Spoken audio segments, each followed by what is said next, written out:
कैलाश पर्वत पर गहन शांति छाई थी।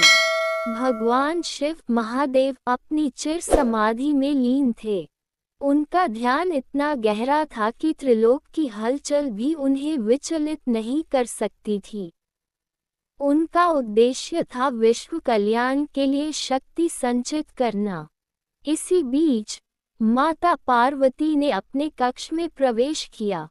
उन्हें स्नान करना था और एकांत चाहिए था। उनके मन में विचार आया कि द्वार पर कोई ऐसा होना चाहिए जो केवल उन्हीं के आदेश का पालन करे, यहाँ तक कि उनके पति शिव का भी नहीं। पार्वती मन में, मेरे गण अनुचर तो शिव की आज्ञा के अधीन हैं। मुझे ऐसा रक्षक चाहिए जो केवल मेरे प्रेम और मेरे आदेश से बंधा हो। उन्होंने अपने शरीर के उद्गम से एक बालक की मूर्ति बनाई, उसमें प्राण फूंके और एक तेजस्वी चपल बालक प्रकट हुआ। पार्वती, मेरे प्रिय पुत्र, तुम्हारा नाम गणेश है। मैं स्नान के लिए जा रही हूँ। तुम इस द्वार के रक्षक हो। मेरा आदेश है, किसी भी कीमत पर किसी को भी भीतर प्रवेश नहीं करने देना। मेरी अनुमति के बिना इस सीमा को कोई पार नहीं करेगा। गणेश दृढ़ता से, हे माता, मैं आपके आदेश की शपथ लेता हूँ। जब तक मेरा शरीर खड़ा है, कोई भीतर नहीं आ सकता। यह मेरी प्रतिज्ञा है। कुछ समय बीता। शिव समाधि से उठे।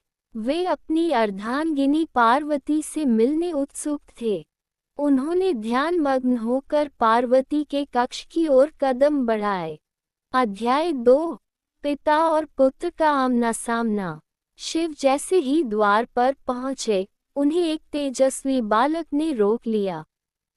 शिव शांत भाव से, बालक, मार्ग छोड़ो, मैं भीतर जा रहा हूँ। गणेश विनम्रता पर दृढ़, क्षमा करें आगंतुक, मेरी माता स्नान कर रही हैं और उनका स्पष्ट आदेश है कि किसी को भी प्रवेश की अनुमति नहीं है।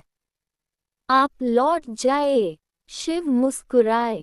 उन्हें लगा कि यह उनका कोई गण होगा जो अनजाने में अति उत्सुकता दिखा रहा है। शिव, बालक, तुम नहीं जानते कि तुम किससे बात कर रहे हो। मैं तुम्हारा पिता महादेव हूँ। यह मेरा निवास है और मैं भीतर जा सकता हूँ। गणेश, अपने कर्तव्य पर अधिक परिचय मेरे लिए गौण है। माता का आदेश ही मेरे लिए सर्वोपरि है। आप महादेव हो या कोई और, मेरे लिए यह आदेश धर्म है। कृपया माता के बाहर आने तक प्रतीक्षा करें। शिव का शांत स्वभाव विचलित होने लगा।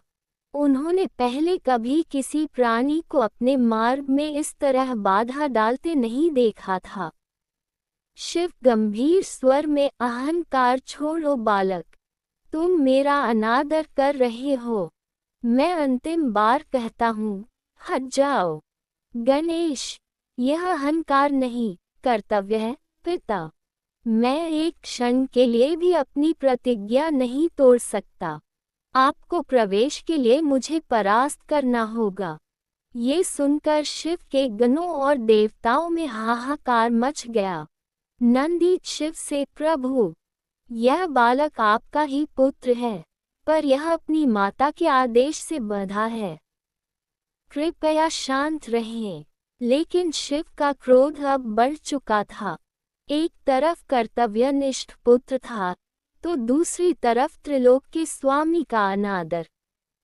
शिव क्रोध में, यदि तुम्हारी भक्ति इतनी दृढ़ है तो इसे सिद्ध करो। और इस प्रकार पिता और पुत्र के बीच एक भयंकर युद्ध छिड़ गया, जिसकी कल्पना किसी ने नहीं की थी। फायर। अध्याय 3, प्रलयंकारी क्रोध और महाविनाश। गणेश ने पूरी शक्ति से युद्ध किया। उन्होंने शिव के गणों को परास्त किया और स्वयं शिव के प्रहारों को भी झेला। उनके भीतर माता पार्वती द्वारा दिया गया प्रेम और कर्तव्य की अग्नि थी, जिसने उन्हें अजेय बना दिया था।